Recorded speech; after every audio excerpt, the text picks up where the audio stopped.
Irmãos, esse é o tempo que o Senhor separou para que nós ouvíssemos a ministração da palavra de Deus. E eu convido você a abrir comigo lá no Evangelho de Marcos, no capítulo 3. Marcos 3, do versículo 20 até o versículo 35. Marcos 3, 20 a 35.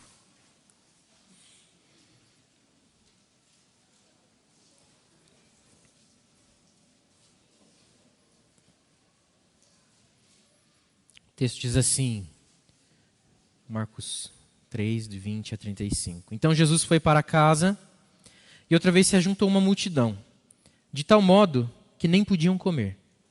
E quando os parentes de Jesus ouviram isso, saíram para prendê-lo, porque diziam, está fora de si. Os escribas que tinham vindo de Jerusalém diziam, ele está possuído de Beelzebu. Ele expulsa os demônios pelo poder do maioral dos demônios. Então, convocando-os, Jesus lhes disse, por meio de parábolas, como pode Satanás expulsar Satanás? Se um reino estiver dividido contra si mesmo, tal reino não pode subsistir. Se uma casa estiver dividida contra si mesma, tal casa não poderá subsistir. Se Satanás se levantou contra si mesmo e está dividido, não pode subsistir. É o seu fim. Ninguém pode entrar na casa do valente para roubar-lhe os bens, sem primeiro amarrá-lo, e só então saqueará a casa dele. Em verdade lhes digo que tudo será perdoado aos filhos dos homens, os pecados e as blasfêmias que proferirem, mas aquele que blasfemar contra o Espírito Santo nunca terá perdão, visto que é réu de pecado eterno. Jesus disse isso porque diziam, está possuído de um espírito imundo. Nisto, chegaram a mãe e os irmãos de Jesus, e tendo ficado do lado de fora, mandaram chamá-lo. Muita gente estava sentada ao redor de Jesus e alguns lhes disseram, olhe, a sua mãe, os seus irmãos e as suas irmãs estão lá fora, procurando o Senhor. Então Jesus perguntou, quem é minha mãe e quem são os meus irmãos? E olhando em volta para os que estavam sentados ao seu redor, disse, eis minha mãe e meus irmãos. Portanto, aquele que fizer a vontade de Deus, esse é meu irmão, minha irmã e minha mãe. Vamos orar mais uma vez? Senhor Deus, nós estamos diante da sua palavra lida e clamamos para que teu Santo Espírito possa falar ao nosso coração e ministrar a verdade que essa palavra tenha a nos ensinar nessa noite. Pai, eu peço que o Senhor use a minha vida, apesar de mim, com poder, autoridade, para falar aos meus irmãos aquilo que o Senhor também tem falado comigo, Pai querido. Que nós sejamos ministrados como igreja de Deus, desafiados a respondermos em obediência ao Senhor diante dessa palavra. Em nome de Jesus. Amém. Amém.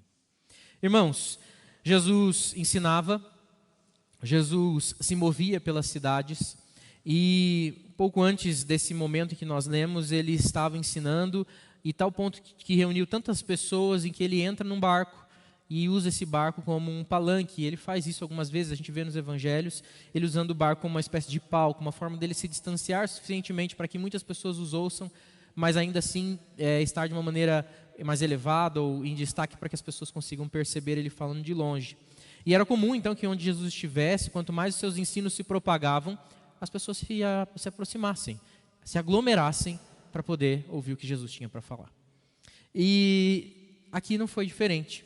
Jesus tinha tido uma experiência então de aglomeração de pessoas, pregou, saiu daquele lugar e ele vai para casa. É o que a gente lê no texto aqui que nós acompanhamos no capítulo 3, versículo 20. Jesus foi para casa, a casa dele ficava em Cafarnaum. Jesus morava na cidade de Cafarnaum e ali ele ficou. E diz que naquela ocasião em que ele estava em casa, se ajuntou tantas pessoas ao redor da casa e dentro da casa, que Jesus sequer conseguia se mover dentro da casa para comer alguma coisa. Imagina a quantidade de pessoas que foram se ajuntando, né, se aproximando e entrando na casa e perguntando coisas para Jesus, que a situação ficou tão atordoada que ele não conseguia nem sequer levantar-se para comer. Não dava. Mas parece que isso não incomodou Jesus. Parece que ele tinha ali muito claro que esse era o momento dessas coisas acontecerem. Era o tempo de estar com aquela multidão, ensinar aquela multidão, ministrar nessa multidão. Mas acontece algo engraçado, ou no mínimo interessante, né? Engraçado não é muito engraçado, na verdade, né? Maneira de dizer que a família de Jesus se incomoda com aquela situação. Os parentes de Jesus são os primeiros a se incomodarem com essa situação. E o texto, a forma como descreve, dá a entender para a gente que eles não estavam dentro dessa casa. Talvez fossem parentes que morassem até em casas próximas, ou mesmo que morassem naquela casa, mas que não estivessem ali naquele momento. E quando juntou tanta gente, eles já não conseguiam mais chegar nem perto da própria casa. Eles talvez tivessem a 2, 3, 4 quadras de casa, de tão grande a multidão na vizinhança em torno da casa deles. Eles não conseguiam acessar a casa onde eles estavam. E o registro diz para nós aqui do Evangelho que eles queriam prender Jesus. E eu imagino que esse prender não é um prender na cadeia, mas prender pelo menos em casa. Porque eles pensavam, Jesus está louco.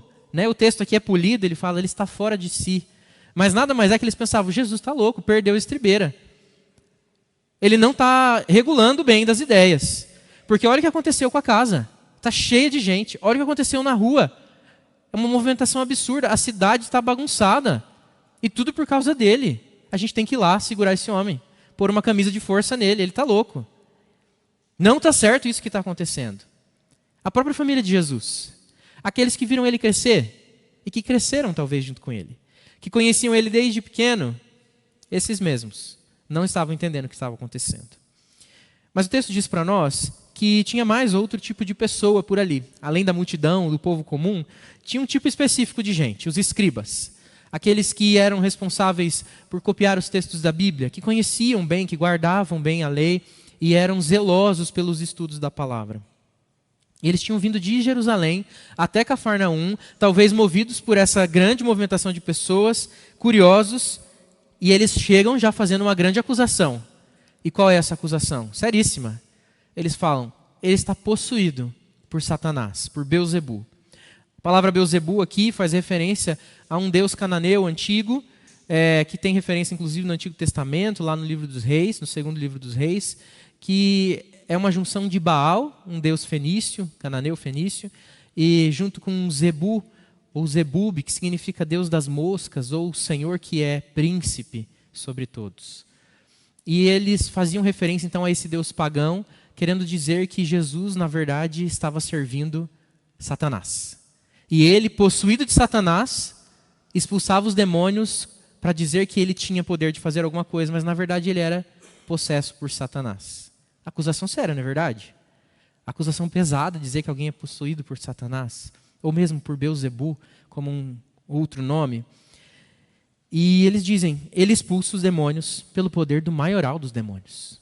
Ele está cheio de demônio e ainda expulsa o demônio pelo poder dos maiorais dos demônios.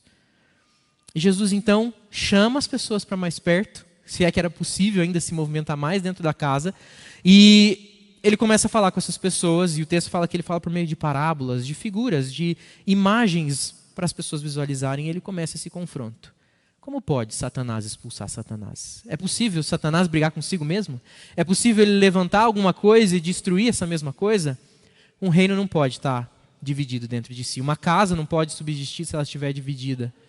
Não faz sentido que o próprio Satanás tenha se levantado contra si mesmo e esteja dividido, porque se ele tiver feito isso, ele está lutando contra o seu próprio trabalho e é o fim dele, então, ele está acabado. O que Jesus começa a argumentar é justamente isso. Eu não estou cheio de Satanás. Não é Satanás que fala aqui. Muito pelo contrário. O próprio Filho de Deus é que estava ali no meio daquele povo. E ele fala, aí sim, uma parábola curiosa, e nós vamos explicá-la mais adiante, dizendo que ninguém pode entrar na casa de alguém valente para roubar as coisas que ele tem. Afinal, ele é valente, ninguém tem coragem de entrar na casa de alguém valente de graça. Precisa primeiro amarrar esse valente, conter a sua força, e aí sim, pode levar aquilo que ele acha que é dele, ou aquilo que ele tem, que lhe pertence. E aí ele fala uma frase curiosa, e muitas vezes quando a gente fala desse texto, é aqui que a gente para, né? Todo mundo quer saber que história é essa do pecado imperdoável que tem. Todos os pecados são perdoados, mas existe um que é imperdoável. E o texto fala sobre isso, né? Tudo será perdoado aos filhos dos homens, os pecados e as blasfêmias que eles proferirem, né? Blasfêmia é tudo que você fala contra o Senhor. E várias vezes, inclusive o próprio Jesus é acusado de blasfêmia, de falar coisas que ele era, de fato, mas os fariseus não admitiam e falavam, ele blasfema, ele fala que ele é o Filho de Deus, que ele pode perdoar pecados. E para eles isso era uma blasfêmia. Mas Jesus diz uma coisa precisa, específica. Aquele que blasfema contra o Espírito Santo nunca terá perdão, visto que é réu de um pecado eterno. E o próprio texto explica o que Jesus está dizendo. Que Jesus fala essas coisas no versículo 30 porque eles acusavam Jesus de estar possuído de um espírito imundo. Eu vou explicar isso aqui porque esse não é o centro da nossa mensagem, mas só para que não saia daqui nenhuma dúvida, né? A respeito desse assunto, que eu sei que é um assunto curioso. Mas a blasfêmia contra o Espírito Santo é justamente dizer que aquilo que Jesus faz, ele não faz cheio do Espírito, mas faz cheio de Satanás. É dizer que a obra de vida, morte e ressurreição de Cristo não é porque ele foi cheio do Espírito, não é porque o Espírito está sobre ele para pregar boas novas aos cansados, aos cativos, né, e libertar os cativos, que é o que o texto fala para nós lá no Antigo Testamento, mas dizer que ele faz essas coisas porque ele é cheio de Satanás. Isso é a blasfêmia contra o Espírito Santo. E é fácil a gente conseguir compreender a partir disso, porque esse é um pecado sem perdão. Porque quem chega ao ponto de dizer que o Filho de Deus é cheio de Satanás, é porque realmente está em rebeldia profunda contra o Senhor. E o texto deixa bem claro que as nossas blasfêmias serão perdoadas. Todos os nossos pecados serão perdoados. Mas especificamente a blasfêmia contra o Espírito Santo, que demonstra a rebeldia e a distância, a frieza do coração humano sem Deus. Esse não será perdoado. Mas o texto ainda continua, e embora nas Bíblias aí esteja dividido essas duas porções, eu entendi que elas fazem parte muito junto e a gente vai entender por quê. Porque sabe aqueles parentes que estavam lá querendo prender Jesus e dizendo que ele tinha perdido a cabeça? Eles aparecem de novo aqui. Depois de toda essa situação de demônio, Satanás, reino dividido, casa dividida, volta a família de Jesus. E quem está lá? A mãe e os irmãos de Jesus. E eles parecem que se aproximam um pouco mais da casa, mas ainda não conseguem entrar. Está cheio demais ainda, e eles parece que foram se apertando no meio da multidão e chegaram pelo menos um pouco mais próximo da casa. E ainda muita gente sentada ao redor de Jesus, eles não conseguem acessar o interior da casa. E algumas pessoas falam: olha Jesus, olha ali na janela, eu estou vendo, não é Maria, sua mãe que está ali? Ela chegou. Opa, peraí, parece que na porta está também os seus irmãos ali, suas irmãs também estão por aí. A sua família chegou, os seus parentes, eles estão por aí. E Jesus faz uma perguntinha e diz: quem é? Quem são os meus irmãos? Quem é a minha mãe? E ele olha para as pessoas e diz: está aí os meus irmãos e minha mãe. A minha verdadeira família não são os de sangue, mas são aqueles que fazem a minha vontade. Existe uma lição muito preciosa, ou algumas lições muito preciosas para nós, a respeito daquilo que Jesus é e daquilo que Jesus faz, e de como nós devemos ser diante de Jesus. A verdade é que Jesus está falando aqui sobre união e sobre a existência, né, a firme solidez do reino de Deus, da sua igreja, e como ela deve permanecer unida. E é sobre isso que eu quero falar com você. Diante dessa situação toda, há 3 lições que nós podemos observar a respeito da união da igreja, do povo de Deus e do próprio Jesus. A primeira lição delas é que a igreja de Jesus não pode estar dividida. Tudo isso que aconteceu aqui, Jesus está dando uma grande lição. Observe que os primeiros a racharem com Jesus, a separarem dele, não são seus discípulos, não é a multidão, e nem mesmo os escribas, que foram ali só para espezinhar. Os primeiros a se escandalizarem com Jesus, quem foi? A família, os parentes. Quem diria, hein? Os parentes. E até a mãe, né? Tão admirada, Maria. Até ela estava ali no meio, achando Jesus meio louco. Ela que viu ele crescer. Pois é, ela também estava ali. Ela tinha se dividido contra Jesus. E a primeira verdade que a gente vê, então, é que a igreja de Jesus, ela não pode estar dividida. Quando Jesus vai explicar ou defender-se, assim podemos dizer, dos escribas e daquilo que eles afirmam a respeito dele estar possesso por Belzebu, ele fala: como pode Satanás expulsar Satanás? E a primeira argumentação que ele faz é: se um reino estiver dividido contra si mesmo, tal reino não pode subsistir. Você observa que ele faz uma repetição? Ele fala a mesma coisa várias vezes de jeitos diferentes. Mas a primeira coisa que ele cita é o reino. Se o reino estiver dividido, ele não permanece. nem o de Satanás, nem o de Jesus, e nada. E essa não é uma verdade tão difícil da gente admitir, da gente perceber, porque a gente sabe que quando a gente junta uma equipe para fazer alguma coisa e a gente começa a se separar, brigar entre nós, a coisa não funciona, não vai adiante. Quando nós estávamos nos preparando para a viagem missionária, em um dos treinamentos, nós fizemos algumas dinâmicas para a construção da equipe. E a primeira foi um pouco complicada. O time dividiu. E quando o time dividiu, não deu para cumprir a tarefa. Porque quando a gente se divide, é impossível chegar a lugar algum. Você até talvez consiga chegar sozinho se você fala, quer saber, eu vou largar esse povo para trás e vou fazer a minha parte. E aí você vai, você dispara. Mas aí o time está dividido. Não tem mais. Você fica com a glória para você e o seu ego fica inflado e aí você está lá na frente. Na igreja de Cristo não é diferente. Essa primeira resposta de Jesus é uma palavra direta para os escribas, que eram os igrejeiros da época, os conhecedores da lei, os guardiões da palavra de Deus, aqueles que podiam bater no peito e dizer, eu sei vários salmos de cor, eu sei textos e textos. Me dá um papel aí, eu escrevo um capítulo inteiro de cabeça. Eu estou tão acostumado a fazer as cópias que eu sei. A primeira palavra era justamente para aqueles que gostam, que amam a igreja, que estão vivendo a vida da igreja. Mas a questão é que eles, que sabiam tanto da lei, olham nos olhos de Jesus e não conseguem reconhecer o Filho de Deus. Eles veem as ações de Cristo e não conseguem reconhecer nele que ele era o Messias, que eles tanto aguardavam. E sabiam exatamente as características que esse Messias apresentava. E pior do que isso, eles ainda olham para o Filho de Deus, o Messias aguardado, tão esperado para a redenção do povo de Deus, e dizem, ele é cheio de Beelzebu. Tem demônio nele. O diabo está nele. É isso que eles fazem. E ali, a igreja se divide. Aqueles que deveriam ser os primeiros a levantar a bandeira e dizer, o Messias está entre nós. A redenção chegou. Agora nós temos alívios para nossas dores. Eles são os primeiros a partir, a romper e dizer, não, você é usado por Satanás. Sabe por quê? Primeiro porque feriu o ego deles. Eles gostavam do domínio, ninguém podia ser mais importante do que eles. Afinal, eles não ajuntavam talvez tanta multidão como Jesus ajuntou. Eles ficavam no templo de Jerusalém, um lugar majestoso, bonito, suntuoso, admirável. Jesus numa casinha, em Cafarnaum, fechou a cidade. Não. Isso não é coisa boa. A gente tem que eliminar esse do nosso meio. E às vezes a gente age assim. Essa mensagem é também para nós. Essa mensagem é para mim e para você. Que somos da igreja. Que somos igreja.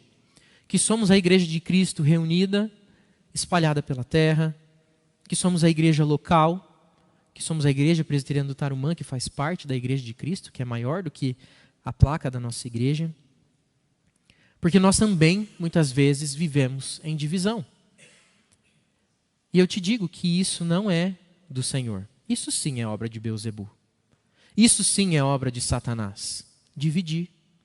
O que Satanás quer é a igreja dividida. Porque daí ele não precisa nem ter trabalho mais. Se ele vê a gente dividido, ele sabe que a gente não vai chegar em lugar nenhum. E a gente vai ter a programação semanal repetidamente. Mas ainda assim, não vamos chegar a lugar algum. A gente vai propor viagens missionárias, programações interessantes, movimentações de ajuda social. Vamos acolher pessoas e ainda assim não vamos chegar a lugar algum. A gente pode até talvez criar um ambiente de bem-estar, mas não vamos conseguir fazer o que é mais importante, que é o nosso objetivo aqui, anunciar o evangelho da salvação, porque estamos divididos. E que sentido faz nós falarmos que o Senhor Jesus nos salvou para sermos um povo, se nós que somos os salvos nem conseguimos ser esse um povo só? Estamos unidos, partidos. Estamos em divisão. Parece que a gente olha para Jesus e fala, não, isso não é de Jesus, isso é de Satanás. Porque a gente tem coisas mais importantes para nós mesmos. E a gente quer então preservar aquilo que é nosso. Eu não aguento mais o fulano, eu não aguento mais a fulana. Não, eu não tenho nada contra ele ou contra ela. É só não falar muito comigo. A gente pode frequentar a mesma igreja, não tem problema. Mas eu me sinto obrigado a passar reto, a não olhar nos olhos. A gente aceita e normaliza a falsidade, o egoísmo, a fofoca e o coração endurecido, que são coisas não do reino de Deus, mas coisas do reino de Satanás. E aí, o reino dividido não chega em lugar nenhum. A igreja de Cristo precisa provar de obediência a Cristo. E obedecendo a Ele, provar de união, verdade, discernimento no Espírito de Deus, perdão e reconciliação. Porque um reino dividido não subsistirá. Se nós queremos ser uma igreja que cresce, que vê o reino de Deus avançando, através das nossas mãos, como instrumentos preciosos e obedientes de Deus, nós precisamos ajustar as nossas contas uns com os outros. Se existe no nosso meio algo que nos separa, essas muralhas precisam cair. Se existe algo no nosso meio que faz a gente faiscar quando passa perto, essas coisas precisam ser resolvidas. As conversas difíceis precisam acontecer, porque um reino dividido não vai chegar a lugar algum. E isso deixa Satanás contente. E isso trava o desenvolvimento do reino de Deus através das nossas vidas. A igreja de Jesus não pode estar dividida. Um reino, como diz lá o versículo 24, se um reino estiver dividido contra si mesmo, tal reino não pode subsistir. Mas Jesus vai para uma segunda lição e ele repete a mesma coisa, mas ele troca reino agora e diz: se uma casa estiver dividida contra si mesmo, tal casa não poderá subsistir. Jesus insiste na mesma tarefa, mas ele muda o âmbito. Se antes ele falava do reino que era amplo, agora ele entra dentro das casas. E se o recado antes era para os escribas, agora a voz dele ecoa para os parentes, na porta, do lado de fora. A mãe e os irmãos, que tinham ele como louco. E Jesus diz: uma família, a família de Jesus, não pode estar dividida. Essa é a nossa segunda lição. A família de Jesus não pode viver em dissensão, em separação, em facção, em briga. Mas as famílias da igreja de Cristo Jesus, elas precisam viver em verdadeira união. E isso exige de nós profunda humildade, comprometimento com o Senhor, em imitação de Cristo, que é humilde, que é manso e humilde de coração. Essa palavra aos parentes de Jesus se conecta muito com o que acontece lá no finalzinho do texto que nós lemos. Porque Jesus deixa claro quem é a família dele. E são aqueles que o obedecem e não aqueles que têm sangue com ele. Porque aqueles que têm sangue racharam com ele, o sangue não foi suficiente. Ser da mesma família não segura. Ser aquele que está acostumado a vir à igreja não nos segura. A família de Deus é composta daqueles que o obedecem. E nós precisamos obedecê-lo na vida da igreja, mas precisamos obedecê-lo também no nosso lar. Como está a sua casa? A sua casa está dividida? Você já acostumou a passar o verniz e vir brilhar na rua? E quando chega em casa, é só arranhão e tapa? Você já normalizou viver brigado com o seu irmão, com a sua irmã, com o seu cônjuge? Já acostumou a ser desobediente aos seus pais e vir aqui e sorrir para o pessoal? Já acostumou a ser um pai e uma mãe negligente, que não chama os seus filhos um dia sequer na semana para ler a palavra, mas entra aqui como uma família feliz da margarina? Será que a gente já não normalizou muito dessas coisas? Uma família dividida não subsistirá. Uma casa que não prova de verdadeira união desmorona. E as casas desmoronando, a igreja desmorona junto. Não é verdade? Porque nós somos famílias reunidas aqui, não é mesmo? Então o que adianta a gente também consertar as nossas relações aqui, se a gente não consertou lá dentro de casa? Como ser melhor amigo do meu irmão em Cristo, se eu não consigo olhar nos olhos dos meus filhos, do meu esposo, da minha esposa, dos meus pais? Se eu não consigo tratar bem aqueles que moram debaixo do mesmo teto que eu? Se eu acho aceitável ser grosseiro e arrogante com eles? essa palavra não é só para a família de Jesus, é para nossas famílias também. Uma família precisa provar de perdão diariamente, de reconciliação, de cuidado mútuo, de respeito. Os filhos precisam urgentemente ser obedientes aos pais. Então, filhos, não normalizem, porque senão vocês estarão sendo responsáveis pela divisão do seu lar. Obedeçam, e obedeçam, e obedeçam aos seus pais.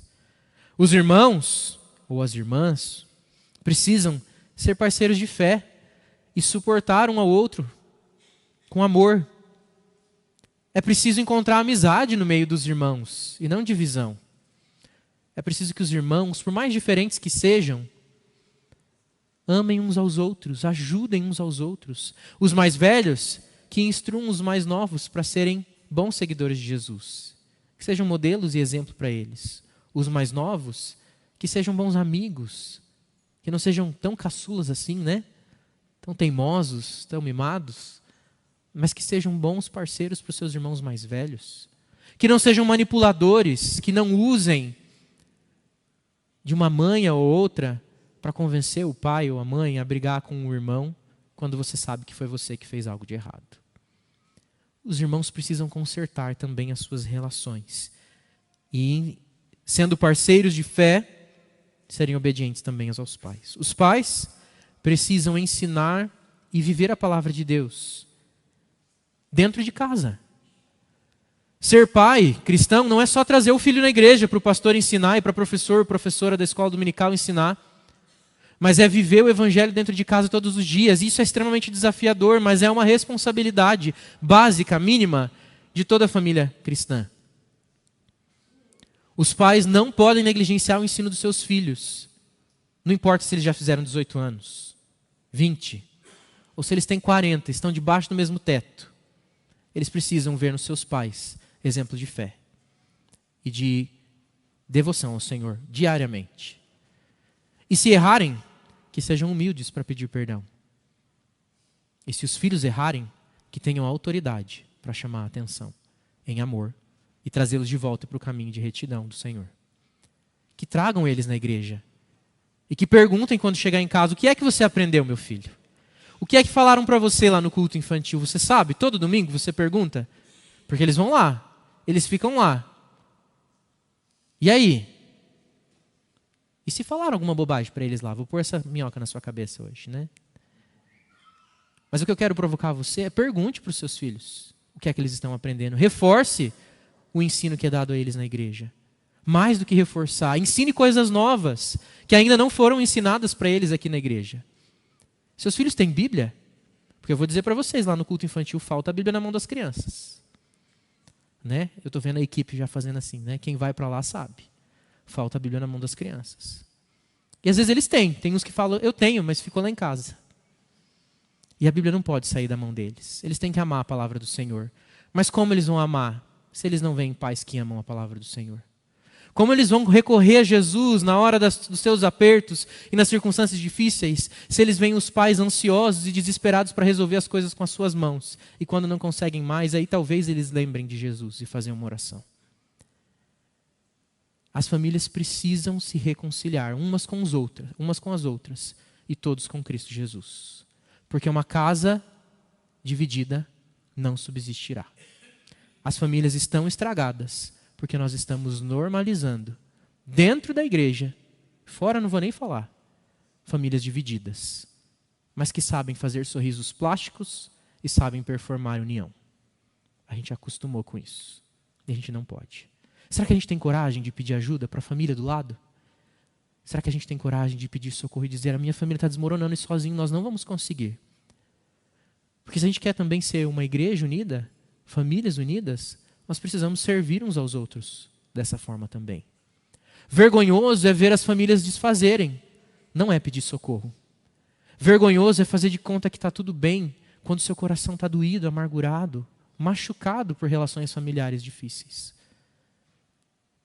Não é vergonhoso pedir socorro e ajuda. Ore ao Senhor para que dê oportunidade para você pedir socorro. A família precisa encorajar o chamado dos filhos, ou de qualquer um que seja dos seus membros. O esposo deve encorajar o chamado, o ministério da esposa, e a esposa deve sustentar e encorajar o chamado do seu marido. Os pais devem olhar para os seus filhos e, antes de querer que eles façam medicina e direito, perguntar ao Senhor se o Senhor não os chamou para o ministério. E entregá-los com alegria nas mãos de Deus. Vocês viram aqui, né? Algumas porções que vieram tocados. Mas é nítido ver que alguns têm um chamado específico, né, Ju? Um amor pela missão. Os pais precisam encorajar. Né? Eu falo aqui da Ju com tranquilidade, não estou expondo o Clayton e a Márcia não, porque eles encorajam, graças a Deus. Mas a gente precisa encorajar na nossa casa, porque às vezes é bonito ver o outro, né? Mas quando bate na nossa porta, fala, meu filho não. Ele vai ganhar dinheiro. Depois, quem sabe, ele pode fazer alguma coisa para Jesus. E a casa dividida não subsistirá. Aqueles que não encorajam o chamado que o Deus dá para os seus filhos, estão separando a sua casa. E estão permitindo que ali seja um reino não de Deus, mas de Beelzebu. Que ali sejam plantadas mentiras diabólicas e que a divisão vai acontecer. A família precisa ser um ambiente de confiança e de ensino. Pare de expor seu cônjuge. Os maridos precisam preservar suas esposas. E as esposas precisam preservar os seus maridos. Você não precisa mentir. Se ele está dando trabalho, joga para Jesus. Fala com Deus. Mas diante dos outros, preserve seu cônjuge. Tem gente que não tem respeito pelo cônjuge. Fala do seu cônjuge de qualquer jeito. Aliás, caça oportunidades para dar adjetivos terríveis para o seu cônjuge. Se a gente não protege aquele com quem a gente casou, quem vai proteger? E a gente não percebe que se a gente fala com desdém daquele que é o nosso cônjuge, do nosso esposo, a nossa esposa, nós falamos de nós mesmos. Afinal, nós fizemos uma só carne, né? Então quem tem o mau gosto era a gente mesmo. Então você está falando mal de si. Uma casa dividida não subsistirá. As famílias precisam ser unidas. A igreja de Jesus não pode estar dividida. As famílias de Jesus não podem estar divididas. A terceira lição que nós aprendemos é mais uma insistência de Jesus, na mesma forma. No versículo 24 ele diz então, se um reino estiver dividido contra si mesmo, não subsistirá.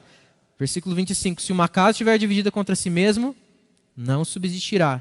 Versículo 23, se Satanás se levantou contra si mesmo, está dividido. Não pode subsistir, esse é o fim. Diferente dos dois primeiros, que precisam se manter unidos, esse terceiro já foi derrotado. Jesus não para por aí, ele fala mais a respeito dessa questão de Satanás contra si mesmo ou enfraquecido.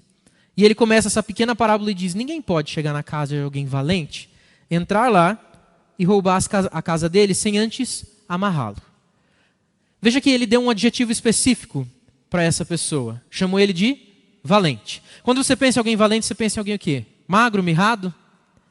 Impotente? Cabisbaixo? Não, você pensa em alguém corajoso. Até de peito estufado. Porque não importa a dificuldade, ele vai. Ele enfrenta. Você concorda comigo que para amarrar uma pessoa dessa não é fácil? Que para poder lutar contra alguém com esse ímpeto de coragem, não é tão simples assim? O que Jesus está dizendo aqui é que se Satanás se põe como o príncipe desse mundo, o que significa Beelzebu, é isso mesmo, né? O príncipe senhor.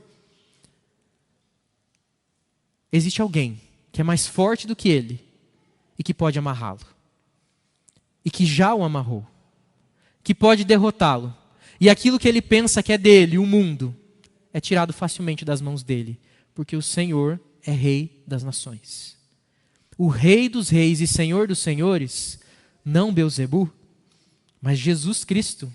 Ele sim é Senhor sobre todas as coisas. E a nossa terceira lição fala para nós que Jesus não divide o seu trono com Satanás. Se a igreja não pode estar dividida, as famílias não podem estar divididas, o trono de Deus não é dividido com Beelzebu. Porque Beelzebu não é nada. Satanás não é nada. Os seus demônios não têm poder quando a presença de Deus se manifesta e a voz de Deus ecoa. Porque mesmo Satanás responde ao Criador do universo, sustentador de todas as coisas. Se Ele é o príncipe desse mundo, o nosso Deus é soberano sobre tudo que existe e maior, muito maior do que qualquer outro que queira se levantar como príncipe de alguma coisa, como valente em algum lugar. Ele é muito mais do que esse valente. A terceira lição diz para nós e nos lembra que Jesus venceu Satanás. E é por isso que nós não precisamos viver em divisão, porque divisão vem de Satanás. Mas Deus é um Deus de união, e se nós queremos vencer a desunião, nós precisamos nos encher de Cristo, que venceu o inimigo. Mateus 12:30, que é justamente o trecho que narra essa mesma história lá no Evangelho de Mateus, tem um versículo um pouco diferente dos que tem aqui, que diz que aqueles que não estão comigo estão contra mim. Aqueles que não ajuntam comigo espalham. Aqueles que não obedecem, não fazem a vontade de Deus, não são parte da sua família. Se nós queremos então viver a união, nós precisamos lembrar, saber e admitir a verdade de que Cristo é vencedor sobre Satanás. A gente não precisa mais viver rendido ao poderio, ou às ordenâncias, ou aos princípios do inferno. Ou melhor, do inferno não, de Satanás, né? Porque nem senhor do inferno ele não é. Nós podemos viver debaixo daquele que venceu o mal de uma vez por todas. E não é possível agradar a dois senhores, porque a gente vai aborrecer um e agradar o outro. Se a gente quer servir a Jesus, não pode ter espaço no nosso meio para divisão, porque Jesus já venceu Satanás. Se a gente ainda vive no meio da divisão, é porque o diabo tem governo sobre nós.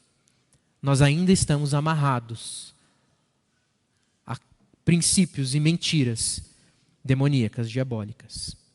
É forte isso, é pesado isso, mas é verdadeiro. E a gente precisa atentar, a gente precisa parar, como eu já disse, de normalizar essas coisas.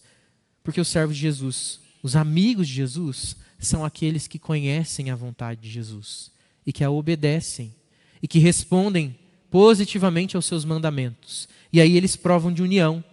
Daí não há espaço para soberba, arrogância, para ferir o outro, para falar-lhe duramente, para não perdoar.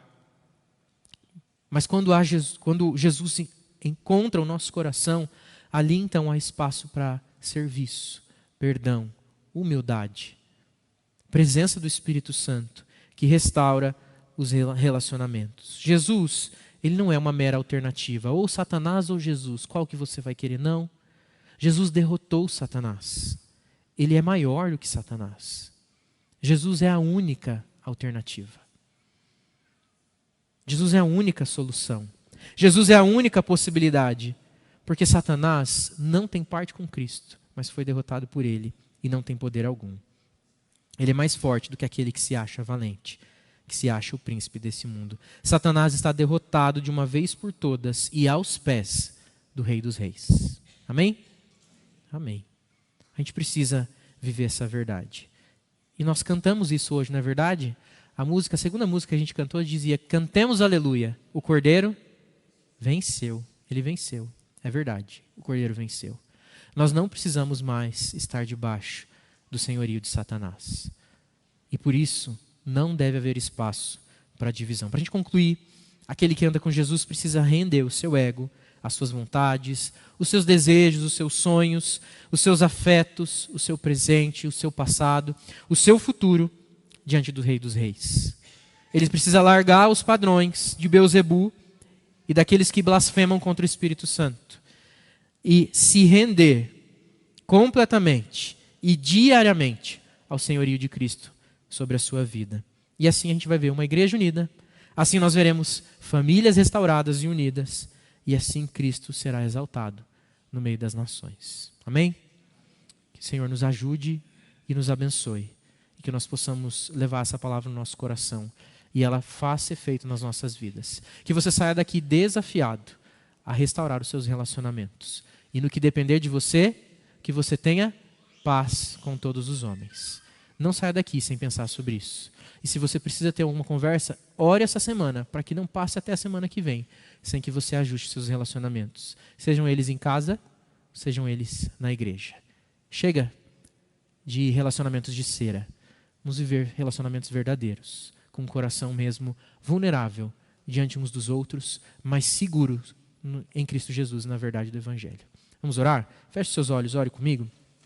Senhor Deus, nós estamos diante da sua palavra que nos confronta, que nos desafia, que nos lembra que o Senhor Jesus venceu todas as coisas, venceu a morte, o pecado, o Cordeiro venceu e venceu Satanás.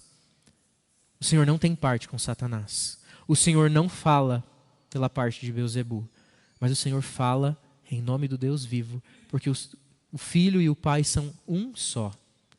E o Senhor não nos deixou sozinho quando foi, mas deixou conosco o seu Espírito, o Espírito de Deus, que é o Espírito da verdade, que enche o nosso coração dessas verdades e nos lembra e nos mostra como podemos vencer, dentre todos os pecados que temos que vencer, também a desunião. Vencer também a nossa arrogância, soberba nos relacionamentos. E fazer com que o nosso coração seja humilhado e humilde diante uns dos outros. Pai, nos ensina a perdoar. E nos ensina a sinceridade. Nos ajuda a ter as conversas difíceis, mas que trazem boas resoluções. E que ao conversarmos, sejamos dispostos a ir com humildade mesmo, falar com o irmão com quem nós temos dificuldades, rusgas. Para que a igreja de Cristo não seja um reino dividido. Para que a nossa casa não seja um lar dividido. E venhamos a ter o nosso fim. Mas para que o reino de Deus seja fortalecido na igreja de Cristo. Para que as famílias sejam fortalecidas no amor de Jesus. Para que nós possamos nos render continuamente ao senhorio de Cristo e não aos princípios e mandatos de Beelzebu. Pai, em nome de Jesus, afasta de nós todo o mal. Nós repreendemos em nome de Jesus toda a tentativa do inimigo de trazer divisão e dissolução na tua igreja. Divisão e dissolução nos lares, ó Pai. Restaura todas as coisas pelo seu poder extraordinário e pela presença extraordinária do seu Santo Espírito. Tem misericórdia de nós e nos ajuda. E que nós possamos andar na certeza de que Cristo é vencedor. Se é difícil demais para nós, que nós possamos correr desesperados aos pés de Cristo, porque Ele venceu e vencerá por nós. Em nome de Jesus é que nós oramos. Clamando também, Pai, a sua bênção sobre a nossa semana, cuidando de nós, das nossas necessidades. Oramos por aqueles que estão doentes, aqueles que sofrem, que padecem, aqueles que carecem de necessidades básicas, que nós sejamos instrumentos de bênção e de provisão sobre esses também. Oramos pela igreja perseguida, oramos pelos teus servos que estão espalhados pelo mundo pregando o Evangelho. Oramos por nós, missionários de Deus aqui, onde o Senhor nos colocou. Que tenhamos intrepidez e coragem de anunciar a tua mensagem todos os dias. Em nome de Jesus é que nós oramos. Amém.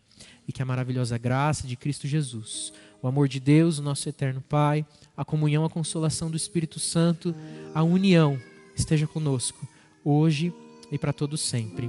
Amém. Amém. Vamos ficar em pé e cantar um amém?